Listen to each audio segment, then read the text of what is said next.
Bueno, la segunda disertación de fenotipados de cultivo y selección de genotipos de pastura la va a dar Nicolás Neif, ingeniero agrónomo, doctor, docente e investigador del Centro de Ecofisiología Vegetal de la Facultad de Ciencias Agrarias de la Universidad Nacional del Noreste, Corrientes. Bueno, Nico, muchas gracias por participar. Perfecto, ¿se me escucha bien ahí? Sí. Bueno, muchísimas gracias por la invitación a todo el grupo de censuramiento de cultivos, a la REC de Ecofisiología, Claudia, Federico, Alexandra, Laura. Y bueno, mi idea particularmente, yo trabajo en fenotipado de cultivos, especialmente en maíz, vamos a ver algunos ejemplos asociados con eso, y también en selección de pasturas, que en realidad lo que me gustaría compartirles o conversar no es que trabajo con pasturas, sino que damos servicio o ayuda al grupo de mejoramiento genético de pasturas de la facultad con el uso de vehículos aéreos no tripulados, o sea, con drones, ¿sí? Así que, bueno, en cuanto esto es el campo experimental de la facultad, en el que estamos haciendo investigaciones relacionadas con estrés térmico, altas temperaturas en sí, nocturnas y diurnas, pero también déficit hídrico en maíz, y ver este efecto combinado del déficit hídrico. En particular, en este caso, el que está llevando adelante todos los ensayos y que como yo voy a hablar de otros temas también, por eso no lo habla él, es Sebastián Muscarino, que es un becario doctoral. Y para los ensayos de Sebastián, que lo estamos co-dirigiendo junto con Laura Echarte, estamos haciendo diferentes fechas de siembra. Como ustedes saben, al cambiar la fecha de siembra, corremos la fecha de floración y modificamos la probabilidad de altas temperaturas. Y a partir de modificar la probabilidad de temperaturas, nos aseguramos de que en algunas fechas de siembra ocurre un estrés térmico. Y además de eso, regulamos la oferta de agua entre cultivos que son bien regados, se conducen en condición potencial, y cultivos que reciben una restricción hídrica. Eso ahora lo vamos a ver, ¿sí? Entonces, la tesis de Sebastián se basa en la tolerancia al estrés combinado de alta temperatura y deficiencia de agua en maíz, y para ver rasgos fisiológicos y justamente detección remota, ¿sí? Y dentro de eso hay un objetivo específico de la tesis de él que se basa en relacionar estos índices de temperatura, de termometría infrarroja e imágenes multiespectrales con procesos fisiológicos a nivel de hoja y cultivo, ¿sí? La idea de esto que se nos planteó ya en el grupo de trabajo era si existían algún tipo de variable fisiológica que se relacione con la índices de vegetación, y cuál de ellas poder elegir en el caso de tratar de relacionarla con componentes numéricos del rendimiento para los programas de mejoramiento en maíz, ¿sí? Entonces, como les comentaba, él en su tesis doctoral usa dos fechas de siembra, y en esas dos fechas de siembra, en una de ellas expone al cultivo a baja probabilidad de altas temperaturas en lo que es la floración, y en la segunda fecha de siembra hacemos que florezca en un momento fuera de fecha, que se produce la floración en las fiestas acá en la Navidad, donde hace muchísimo calor, y por ende aumentamos mucho la probabilidad de estrés térmico, ¿sí?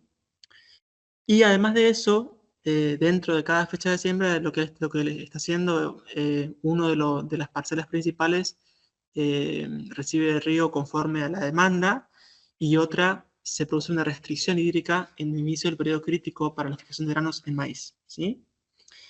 Además, en la subparcela, dentro de cada fecha de siembra, él tiene dos híbridos de genética de origen contrastante, un híbrido subtropical y un híbrido templado de la empresa de Cal, ¿sí?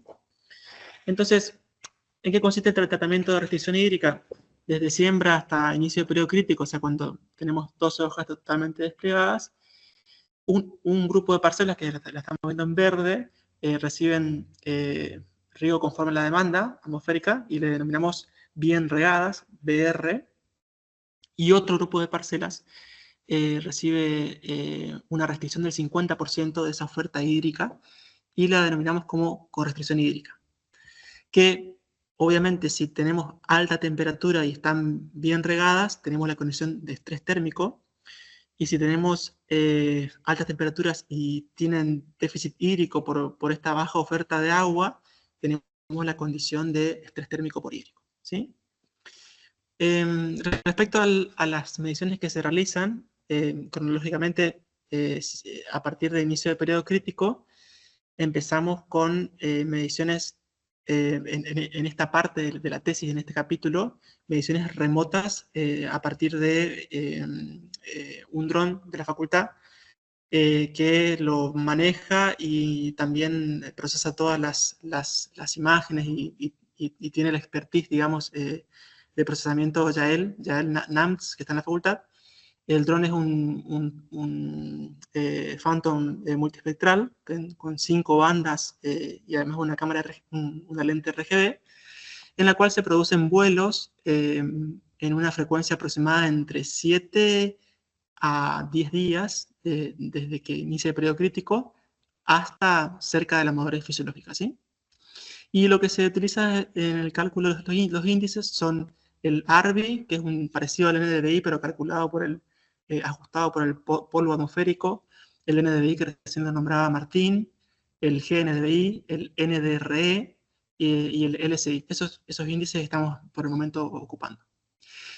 Y además de eso, lo que estuvimos discutiendo con Seba para este seminario, que fue una gran cosa porque nos ayuda a procesar los datos y empezar a discutirlos entre todos, es hacer un cálculo de este índice cercano a floración, ¿sí? O sea, alrededor de floración que ocurría con estos vuelos, y también con este LL, digamos, sería durante el llenado, ¿sí? Entonces van a encontrar, por ejemplo, NDVI FL corresponde a alrededor de floración, y NDVI LL corresponde durante el llenado, ¿sí? Además de eso, vienen mediciones de fotosíntesis de hoja, que se hacen en mediciones a nivel de hoja de la espiga. Estas mediciones, al menos son 3, en general algunas alrededor de floración, otras un poco después durante el llenado, ¿sí? Junto con también mediciones de temperatura de hoja, ¿sí? Esta temperatura de hoja la medimos con una cámara térmica, porque después la idea es continuar haciendo otro tipo de índices para contrastarlos con la diferencia entre temperatura de hoja y temperatura ambiente. Y a partir de esta temperatura de hoja también se miden diferentes momentos, y para los efectos de esta presentación lo que se midió es el promedio de temperatura de hoja y el promedio de fotosíntesis para la duración de los tratamientos, ¿sí? Y además de eso también lo que midió Seba fue en secciones de plantas que están marcadas, medir SPAT. El SPAT, para los que no conocen, mide un contenido relativo de clorofila en hojas de la espiga, en hoja de la espiga -3, o sea, 3 posiciones por debajo, y en hoja de la espiga +3, o sea, 3 posiciones por encima. Estas mediciones de SPAT arrancaron en floración, ¿sí? Y continuaron durante una semana hasta llegar a cuando las hojas ya tenían un poco menos del 50% de la senescencia. Bien, entonces, dentro de los tratamientos que habíamos visto, al final, digamos, también se cosecharon en áreas específicas, se cosecharon y se obtuvieron el rendimiento en grano, que se simboliza con RG, el número de granos con NG y el peso de 1000 granos con PG, ¿sí?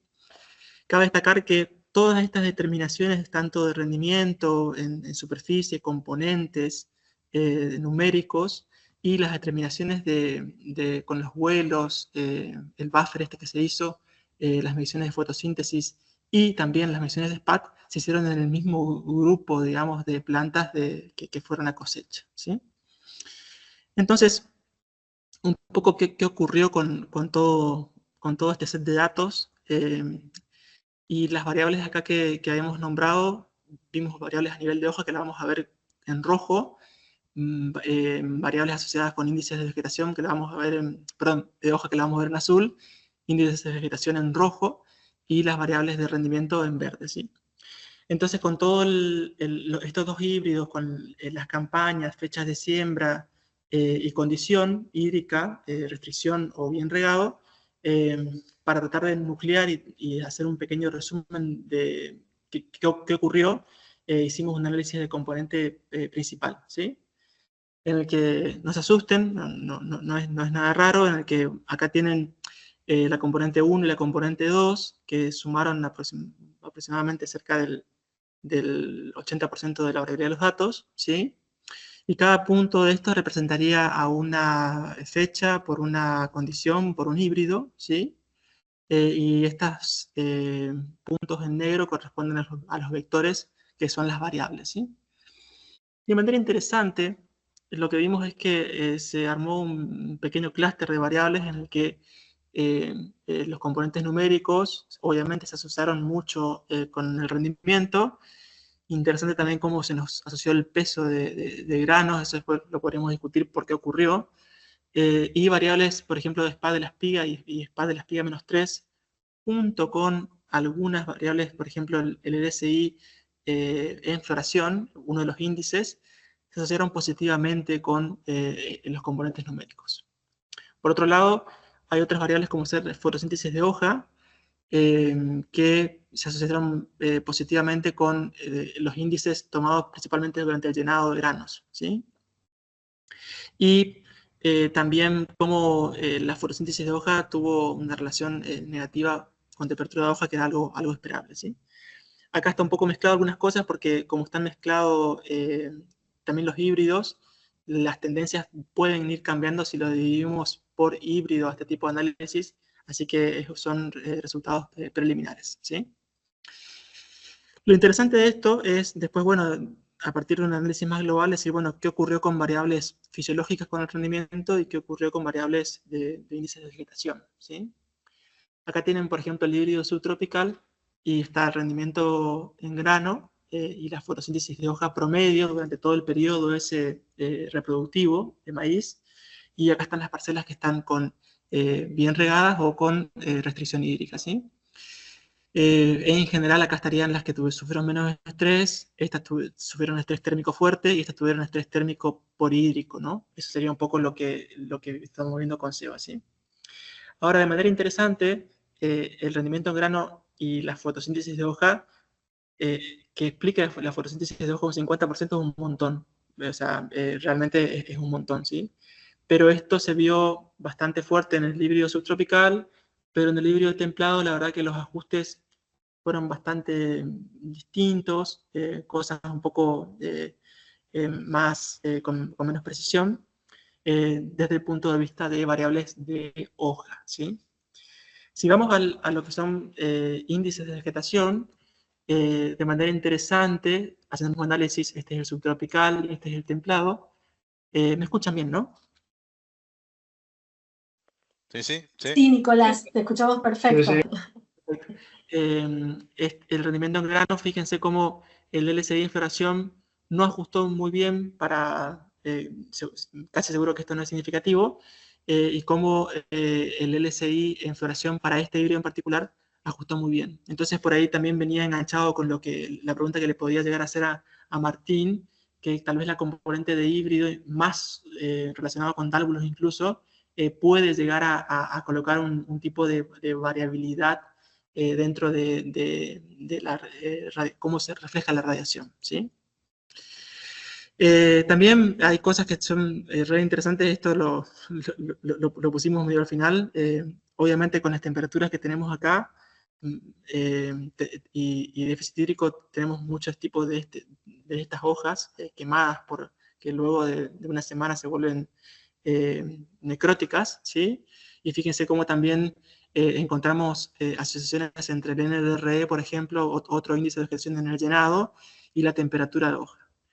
Y fíjense que aparentemente por encima de temperaturas de hoja, esto estamos hablando de temperaturas de hoja promedios, ¿sí? De las mediciones. O sea que hay valores acá, en este set de datos de acá, que tienen temperaturas de hoja de 48 grados, ¿sí? Que tomó Sebastián. Imagínense temperatura de hoja de 48 grados, ¿sí? Días con altísima temperatura. Aparentemente por encima de un umbral el índice se desploma y tenemos valores de índice muy bajos, ¿sí? Entonces, ¿Cuáles son las conclusiones parciales hasta acá con los datos de Sebastián? El LSI en floración y el SPAT se asociaron positivamente con el rendimiento y sus componentes, ¿sí? Todo lo que está en rojo, acuérdense que era índice de vegetación, azul variables y en verde lo que era rendimiento, ¿sí? Los ajustes entre índices de vegetación y fotosíntesis de hoja parecen cambiar bastante entre híbridos de genética contrastante. Vimos que el subtropical tenía aparentemente mejores ajustes. Y existe asociación entre índices de vegetación y variables medidas a nivel en hoja, que eso es algo interesante porque es un poco lo que se busca mejoramiento, ¿no? Que algunas variables no medirlas a nivel de hoja, sino medirlas con algo que tenga alto rendimiento en fenotipado. Bien, para avanzar un poco más en la presentación y cambiar de tema, la idea acá sería mostrarle un poco de lo que estamos usando como ayudando de soporte en el equipo de mejoramiento de especies forrajeras de la facultad y este uso de índices de vegetación en especies forrajeras, ¿sí? Y acá prácticamente todo el trabajo lo hizo Yael. Yo estoy actuando de orador, los que más saben son ellos, yo no espero poder responder algunas preguntas que me hagan, pero acá lo que trabaja el equipo de forrajeras hace cruzamientos entre dos parentales muy contrastantes de Paspalum notatum, que es el pastor queta, y a partir de eso genera una población, y esa población le hace un seguimiento fenológico y también estimaciones de biomasa y estimaciones visuales, ¿sí? Entonces eso decían, ¿por qué no metemos también dentro del programa de mejoramiento la parte remota, ¿sí? Y a partir de eso se hicieron diferentes vuelos, uno en el campo didáctico experimental, otro en INTA Mercedes, al sur de Corrientes, son dos ambientes muy distintos, y en diferentes estaciones de crecimiento, o sea, a la salida de la primavera, a la entrada del otoño, ¿sí? Y a partir de eso, de la imagen raster generada con los índices estos de vegetación, en este caso NDRE, se identificaron las matas, que ahí se hizo como esto es un buffer, digamos, que te permite en cada círculo que está acá promediar el valor del índice para cada mata y hacer una cierta correlación entre variables identificadas a campo. Una de esas correlaciones que se hizo fue en Mercedes, por ejemplo, del 22, entre peso fresco del corte de la salida de, si mal no me acuerdo, del otoño, respecto a el índice de NDR. Fíjense que el ajuste es muy bueno. Esto no significa de que se tenga que omitir variables de peso fresco, sino que cuando tenés una gran cantidad de genotipos, que es lo que tienen ellos, tal vez una selección inicial por NDR te permitiría seleccionar por altos valores de peso fresco, ¿no? Eso está muy bueno, ¿sí? Otra de las cosas que también se estuvo viendo es la estimación del porcentaje de cobertura en Paspalum, y dentro de eso, acá está Facundo, que también hace una gran cantidad de determinaciones en estas parcelas en diferentes lugares del campo experimental, y a partir de eso se le sumó, en vez de hacer una estimación de la cobertura visual o con alguna cámara que por ahí no agarra completa la mata, después de un corte se midió cuánto realmente cubrían esas matas de páspano, ¿sí? Entonces después de un corte se realizó un vuelo. Esto se hizo con QGIS también, es un proceso que me lo explicaron, yo no lo sé hacer, pero que es aparentemente muy simple. Y te permite clasificar lo que es vegetación, queda en blanco, lo que no es vegetación te queda en negro. Arriba se le pone una grilla como una, sí, un archivo vectorial, y a partir de eso se obtiene de cada parcela la cantidad de píxeles que tenés con cobertura, o sea, en blanco, eso lo multiplicás por el tamaño del píxel y tenés la cantidad de cobertura que tenés por mata, ¿sí? Otra de las cosas que se está haciendo es, o ayudando en realidad, es la determinación de daño por heladas en Styloscentes guianensis. Esta es una pastura que es de producción primavera estivo-otoñal y que le afecta bastante los fríos, y una línea de mejoramiento del programa de pasturas justamente es avanzar sobre eso. Y acá tienen en la imagen de la izquierda las diferentes líneas que se han buscado mejorar, ¿sí? por este rasgo. Antes de la helada, ¿sí? De NDVI, y el NDVI después de la LADA. Entonces se hace una diferencia entre qué ocurre antes y después, y a partir de eso, las que tienen una diferencia mayor, digamos, se las clasifica y decir, bueno, algunas son mucho más tolerantes a daño por helada, otras son mucho más sensibles, ¿sí? Bien, hasta acá era lo de la presentación, pero no queríamos dejarle de dar un bonus sobre el relevamiento forestal y variables asométricas, porque esto que les voy a contar salió en realidad de la reunión que hicieron con Claudia y con Federico acá en Corrientes, el curso este de drones, que nos juntamos con un chico que también conocía, una persona que hacía esta parte de relevamiento forestal, y a partir de eso ya él pudo continuar con esta línea de trabajo y ayudar en la facultad, así que eso es muy bueno de este choque que tiene la red de ecofisiología con de todas las disciplinas, ¿sí? Les cuento rápidamente esto. La idea de este trabajo es que acá en Corrientes somos la principal provincia forestal y un proyecto justamente salía de todo lo que es inventario forestal, cuantificar la cantidad de árboles, medir altura, ubicar, se hace de manera manual o semi-manual, ¿sí? Entonces la idea es meter un poco más de tecnología que a partir de imágenes RGB, y vamos a ver un poquito con nube de puntos, determinar cuáles son algunas variables asométricas, ¿sí? Entonces para esto es en San Miguel, no es San Nicolás, perdón, es San Miguel, ¿sí? En Corrientes, es un pinar de 15 años, se obtuvo un modelo de altura de copa. Este modelo de altura de copa lo que se hace es el dron, digamos, también tiene un tipo de archivo que se puede extraer, que es un archivo LAS de nube de puntos, que simula como si fuese el dosel o el canopeo en 3D, ¿sí? A partir de eso se estima en azul, se estima lo que es suelo. El modelo también hace como una suerte de relieve de esto, y mide la diferencia que hay entre los puntos de arriba y los puntos que son suelo, ¿sí? Esto se hace todo en R con un paquete especial, y a partir de eso, por diferencia, se obtiene la altura de los árboles, ¿sí? O sea que ya con un vuelo podríamos obtener la altura puntual o individual de los árboles. Además de eso, uno de los algoritmos te permite identificar qué copas, qué es una copa, y lo que es copa lo contabilizas como árbol, entonces vos estás midiendo densidad de árboles, ¿sí? Y a partir de eso, podés estimar densidad de árboles por hectárea, podés sacar la altura media que tuvieron, el volumen medio en metros cúbicos y el volumen total. Esta cubicación sí o sí tiene que tener el dato de campo de DAP, o sea, de diámetro de altura del pecho, con el valor de altura, el valor de DAP, de diámetro de altura del pecho, y un modelo específico para cada especie, poder cubicar en sí la madera, ¿sí? Bueno, entonces, más que agradecerle a nuestro pequeño, incipiente grupo de trabajo que está Belén Kettler, que es becaria doctoral ya terminando, o sea, está finalizando su tesis doctoral y está pidiendo un postdoc, a Federico Nari, que está también en el equipo de trabajo como becaria doctoral, a Sebastián, dueño de los datos de la primera parte, y a Belén por todo el procesamiento, perdón, a Yael por todo el procesamiento de los datos, ¿sí? Así que, bueno, estoy atento a las preguntas y lo que no pueda responder, obviamente está en mi correo, que seguramente le voy a preguntar a la gente que hace el procesamiento, ¿sí? Excelente, Nico. Buenísimo, Nico.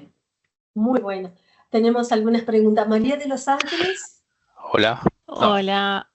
Ah, perdón. ¿Puedo hablar? Sí, sí. Sí, María. Sí. Bueno, buenas tardes a todos. Muchas gracias, Nicolás. La verdad que un poco en algunas cosas me perdí por la velocidad, porque no es el tema que manejo, pero la última parte es sobre la que te quería consultar, que mostraste, porque yo soy forestal y trabajo gran parte de mi tiempo en mediciones. Cuando vos mencionaste que se puede, que es posible sacar la volumetría, eh, ¿cuál es la escala mínima de trabajo, teniendo en cuenta que hay situaciones en las que tienes diferencias en densidades y esas densidades te dan diferencias en los diámetros de los árboles, o sea, donde tienen más espacio crecen más en diámetro, pero no así en altura, porque la altura es una variable que te está marcando calidad de sitio y que llega a un punto donde se estabiliza.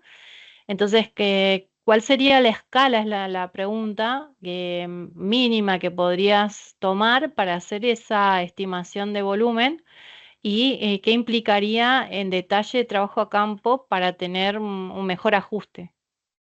Bien, mira, la respuesta no la tengo directamente porque no trabajo en forestales y no encontraría bien la variación en sí de todo esto que nombras vos, que es la expertise tuya, ¿no?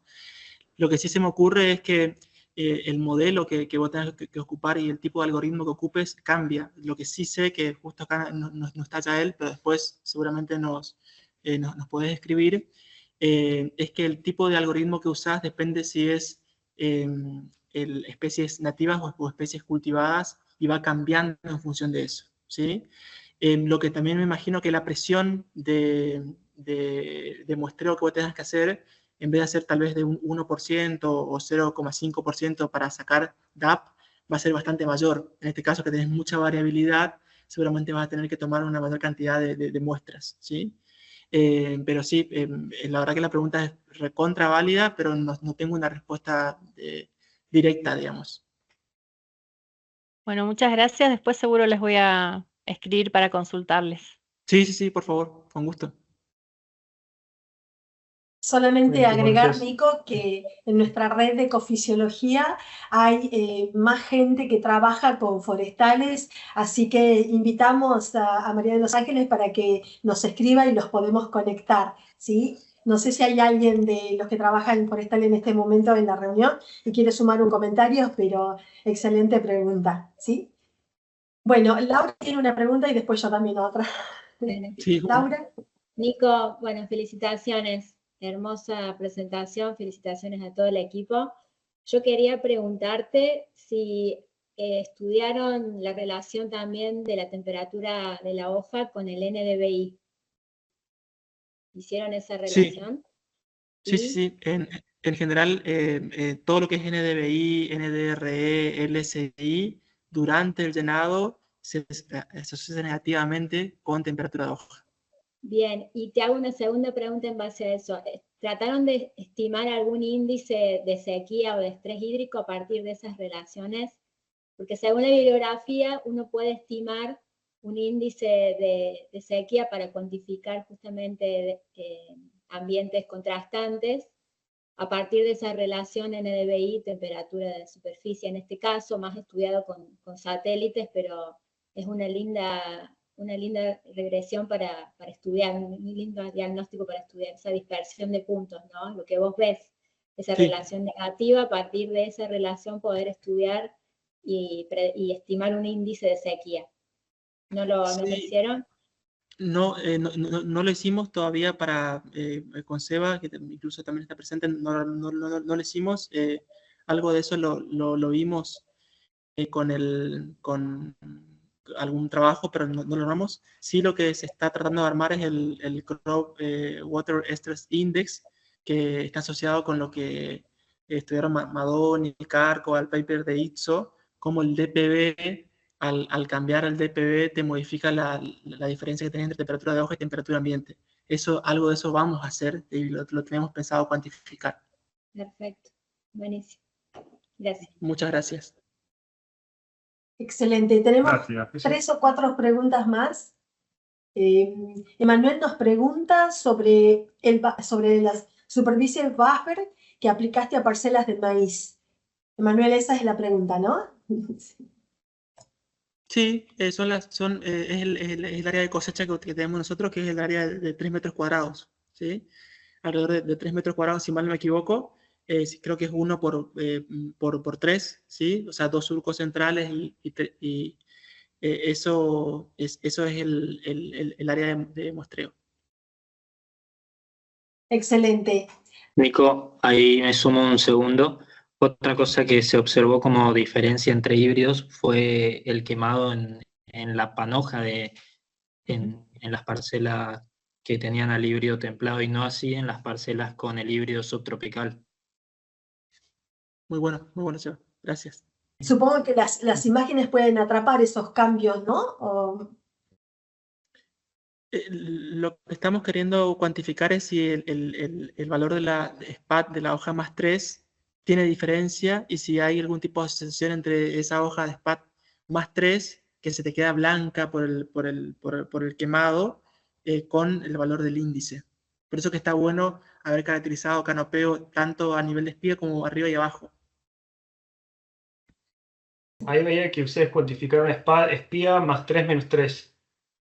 Y por lo que logré interpretar del análisis componente principales, pareciera que la correlación con los índices es mayor en la hoja +3 que en los estratos inferiores del canopeo, ¿puede ser? Sí, se acerca más. Exacto, Fede, se acerca más. Justamente porque el índice, esto también es algo muy interesante lo que están planteando porque el valor, digamos, de reflexión de la radiación, cuando tenés canopeo cerrado, o sea, cobertura plena, me imagino yo que gran parte del tercio superior es el que aporta esa reflexión y lo de abajo no sé cuánto mide. Por eso que las estimaciones en RUE, por ejemplo, que hablaba un poco hoy Martín, están enmascaradas porque si vos tenés en esencia abajo, no la estás pudiendo captar con el índice. O por lo menos, no sé. Genial. Bueno, excelente. Nico, te agradecemos, nos encanta interactuar con vos. El tiempo es tirano, así que le damos paso a Alexandra y muchísimas gracias por sumarte a esta serie de seminarios y nos encanta que puedas establecer las colaboraciones con otra gente que quiera conocer más sobre tus temas. Muchas gracias. Gracias a ustedes, muy amables.